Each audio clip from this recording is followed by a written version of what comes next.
And look, without further ado, I'll hand over to Ross.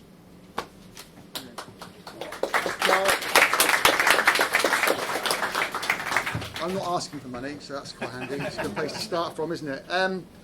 So, hi, I'm Ross Maude, so I'm the Chief Digital Information Officer for the Department of Culture, Media and Sport. So, who's heard of DCMS? A few hands, good. Very quickly then, I'll do the little sales pitch of who we are and what we do.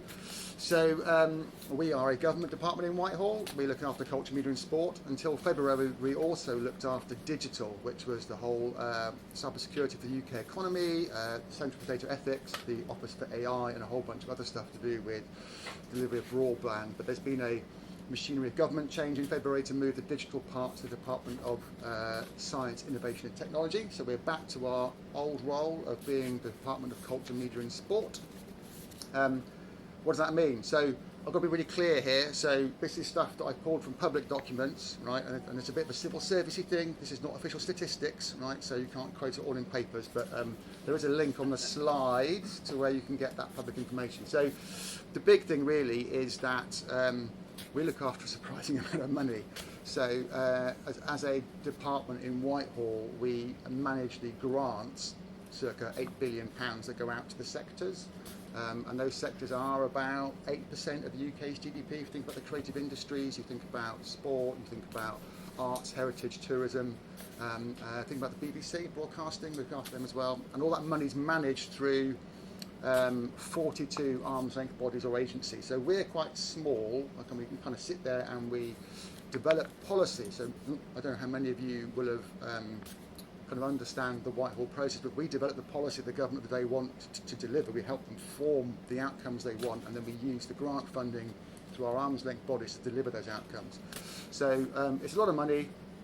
Formatting's gone weird. A lot of money, and we've got a really decent gender pay gap. We're really inclusive as a department, and we have some of the highest engagement scores in Whitehall, right? So I think it's a really cool place to work. I'm really glad about that. And what else are we going to say about us? So the things you probably will have seen but don't know that we organised. So Commonwealth Games, we did that. That was under budget, on time, despite about 4 Black Swan events, right? So that was pretty immense. We're really chuffed with that one. What else did we do? We did the Platinum Jubilee. We organised that. We did the late Majesty's funeral. We did that. We saw the QCAM. That was DCMS doing that stuff. We did the King's coronation, and we also did Eurovision, right? So we did Eurovision, right? And I'll be talking about that a bit later on. It's more cool than you think it was, even cooler. And we're bidding on things like, Euro events for football, and we're delivering swimming pools and outreach infrastructure for a whole range of sports activities too. So pretty cool place. So how many of you saw my amazing podcast with Carl and didn't comment on the terrible lighting? Anyone seen it? Anyone actually listened to it all the way through? All right, okay. So quite handily, Ollie mentioned archaeology. So you had a hint that archaeology was my first degree. So I'm using some archaeology examples. So the thing I'm going to talk about is, where does technology get used, right? How do we use technology? How are we doing that, right? And I'm going to start with, what is technology? Quickly, anyone got any ideas without using ChatGPT to write an answer? What would you define technology as being? Any tooling? Yeah, tooling. I guess I'd say for me it's more, a rock could be a tool, right? For like an animal or a bird can use like a twig, but if you shape it and manufacture it and you make it into something more, you've made a technology out of it. And I suppose the first example is this. That's technology. We had those, they're called hand axes, about 1 million years ago, like a like a Leatherman from a long time ago. That one has been reshaped. It was found in Jersey, right? So it's a great piece of technology, lasted for 1 million years. And as always, with any technology, there's always someone who takes it too far, right? And then you get that monstrosity, which is of no use. But there's a really good, I guess, from that era, there's a really good definition of done right. So if I'm spending less calories than I'm getting from my food, I'm winning, right? I've got a really good KPI for success. And so that is technology, but that's just a stone. At some point, someone's gone, I've got this stick that I can dig with, right? And I've got this stone that I can cut with. At some point, someone has done the original DevOps thing and has kind of attached a stone to a stick, and they've iterated it and they've made it better. They've made technology. I think axes were about 45,000 years ago. We got the first evidence for it. So cool. People are being really, really great, and they're innovating with shared, with rare resources, and probably against some cultural pressure not to do the weird thing that was already being done with like sticks and stones. And I guess today you get to kind of what it looks like in terms of the tooling we can pick from at the moment, which is quite diverse. It's moving very quickly. And typically, right, so I wrote my slides on Sunday because I'm a bit of a last just-in-time person, and then on Monday morning there's a really amazing article by someone called ben-evans.com, and they talked about the fact that there are technology shifts all the time. So if you think about spreadsheets, right, spreadsheets originally were big sheets of paper. Like a guy I worked at a council once, he actually worked on one in Newport Council, really big spreadsheets. You can buy them on Amazon. You hand fill each square and you add it up. So everyone was really concerned about the loss of, oh my God, all these accounting clerks, what are they going to do, right? And then all the spreadsheets came in.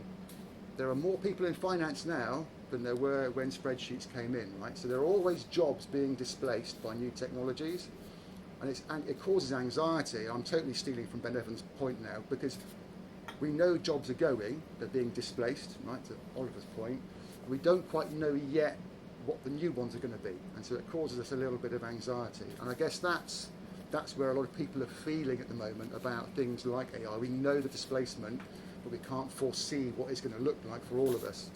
And so I think the thing that I would try and talk about is what doesn't change is creating an environment where people can work and they can be themselves and they can be their most innovative by having a culture of trust and transparency. And I've completely forgotten all my notes now, which is good.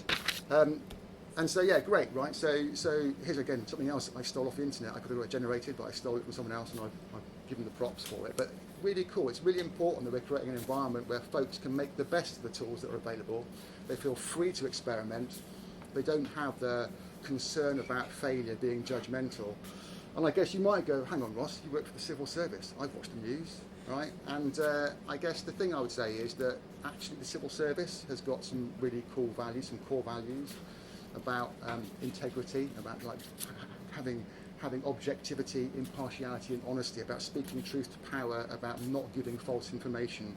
And actually we also have a civil service leadership statement about being inspiring and about empowering people to make the best decisions. So although we work in quite a complex system of financial management and how money gets delivered through government, I think it's our job to say actually the technology comes and goes, right? And I've had quite a varied career in various different industries, but it's always about the people who are using the tools and maybe being first adopters about it. And so what I was going to do very quickly was give you an example. Eurovision, right? Really cool event. And so I can say this, right? So it was announced before we knew we could do it, right? So there's the Eurovision bit we knew about, and then someone said, do you know what? We've got all these displaced Ukrainians in the UK. They should go to their own Eurovision. Like, okay, fine. So we're going to announce that. We're like, well, hang on, how are we going to give them tickets? How do we know that they are Ukrainians who've been displaced? How do we make sure that we're communicating with them? How are we going to make this all happen? Because the Eurovisions have got quite a big geopolitical impact, right? So obviously it would be great for some people if a picture of Uncle Vlad was on the front of the internet site about it, or if people who weren't actually Ukrainians got access to the building and could cause disruption. There's quite a lot of interest in what we were doing in that sense. So we had to, with 3 weeks, because someone said they were going to do it and then they didn't.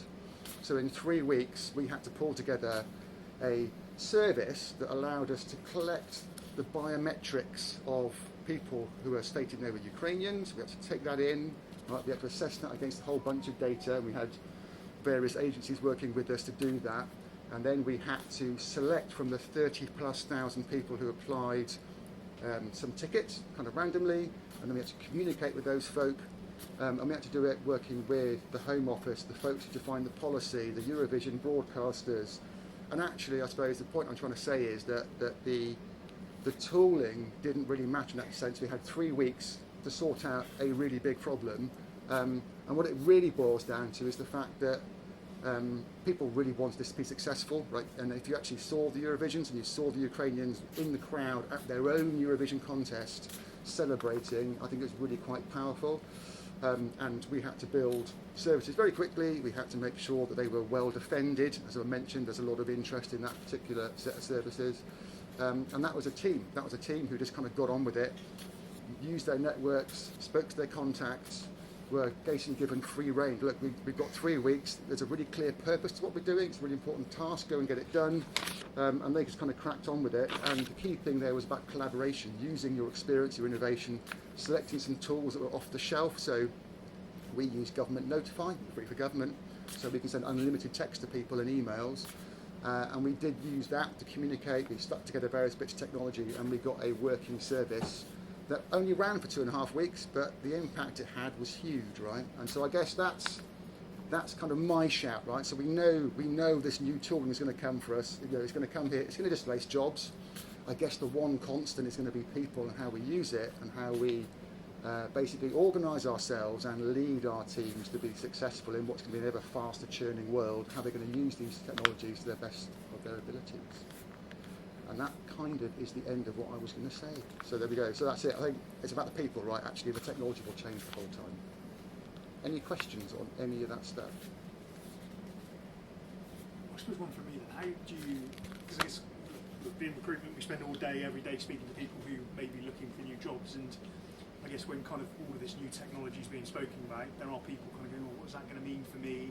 And as a leader kind of in the business, and how do you kind of keep those people who have those fears, I guess, of being displaced, but actually kind of keeping them in, keeping them engaged, or do you just accept, well, you're going to move on and we'll just bring the new people in for the new stuff?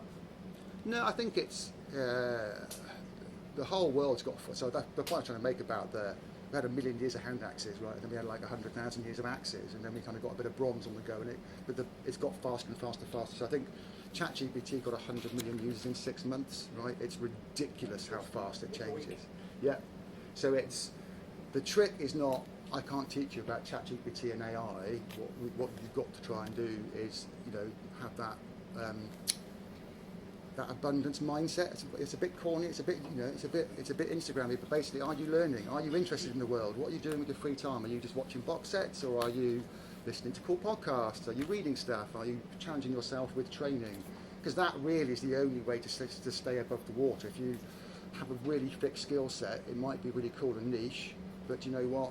It's going to get taken at some point if you don't move quickly. I mean, I played around with ChatGPT. I got it to write when I did my masters, I had to use something called Prolog to write code in. I was given a task of using Prolog to write a poker program. If you've used Prolog, that is a mind bender, right? And ChatGPT spat it out in about 3 minutes. It was gutting.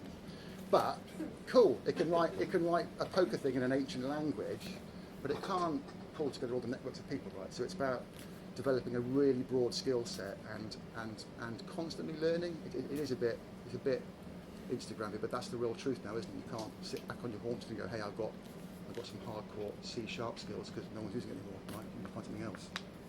My thoughts. Generic question.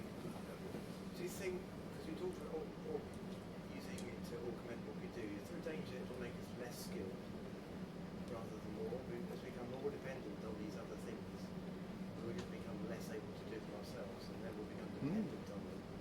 So, and it will go We don't have to take on it, but I'll give you my take, right? So black cab drivers doing the knowledge, okay? So that's like, they have physiological changes to their brains from learning that much 3D knowledge. They can actually look on the brain and see someone who's a black cab driver.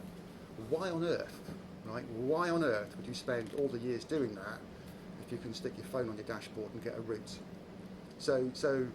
But it's like, are we losing something? Well, I don't know. Do you need to know every single street in London to navigate it anymore? I mean, you do to have the prestige of the black, there's still a financial reward, but why? Is it still necessary? It's a nice thing to have, but it's not actually an essential in the modern world, I would suggest. My father-in-law has a big A3 map. He's like, I'm not using I'll lose my navigation skills. He likes sitting down and doing his route the day before he drives and having it in the back of his car. And I'm like, why? Right, but I guess we'll lose some skills. I guess it's that really hard evolutionary thing of, do we need that skill anymore? I mean, but that really cuts in. The map's a really good, interesting example, because that happens a lot. You try Google in Cornwall, it'll kill you. So to me, you need to know it's gone wrong, be able to deal with it and correct it and move on, which you can't do unless you've got the skills. But if you haven't got them, you're in trouble. So what are your thoughts on that? Yeah, so I have a similar sort of thing really, where when you think about software, I make this comparison between a lot of people can microwave a meal, so a microwave meal warmer, versus who is truly a chef, who's a Michelin-starred chef, has that level of talent. So it's kind of, but there is a place for both. There is a place for quick convenience, there is a place for a full-on catering experience. So I think much like there is still a market for black cabbies who use their knowledge to kind of navigate their way around, and there will continue to be those niche skills needed. And the other thing is I hope we don't lose that next layer down, because I guess not as many people need to know it, I guess is the thing. But I think the people that, it's a bit like plumbers and craftsmen now are laughing because they're the ones that will be automated last until they make dexterous robots. But I think there is a balance of keeping current with what's out there now, but also having some degree of understanding what the building blocks are that sit underneath the building. How often does your father-in-law get lost? Never. If you ask him. This example is very good for neuroplasticity. Yes. Father. It is. Good. Because you're using a skill, right? So you're using a part of your brain, and he's older than me. I'm already old, so he must be quite old. And it is good because you're using a part of your brain, and it's a useful skill. And if you don't use something, then it atrophies, doesn't it? Your body stops putting resources into it. So, I'm being a bit flippant, but I think that's the thing. Do we need like really extreme knowledge about routes, or as you're making the point? I mean, not in Cornwall. I live in parts of South Wales where the routes take you down very narrow lanes. You get stuck in a lorry if you do go down there. So it's that corrective piece, isn't it? So what looks right? What's the judgment on what looks right or wrong? And I was just chatting earlier on about I used to work. I was director of digital for Companies House, so taking all the filings. We had like 20 million transactions a year. One of the big ones is to do with when people form a company. Is you don't want rude words. You want it to be offensive. And so we did we had linguistic models looking at that to try and find the obvious rude words, and that was fine. That kind of worked. So you can't hide the F word inside two other words and whatever. But I was chatting to Phil, wasn't I? But you can have a company called Farcanal, right? And I'm an old Oracle DBA, and you do the SoundX search on that, and you'll find out what it means. So it's useful. Or we'd have things where they were actually kind of using slurs, but not obviously, and like very indirectly. So you still need someone to wrap judgment around about what's appropriate, and what's appropriate now might be different from appropriate from 20 years ago. So there is still some management with the AIs, I think. Fantastic, brilliant. I think Ross will be hanging around, so if you've got any more questions for Ross, he'll be here. So thanks very much.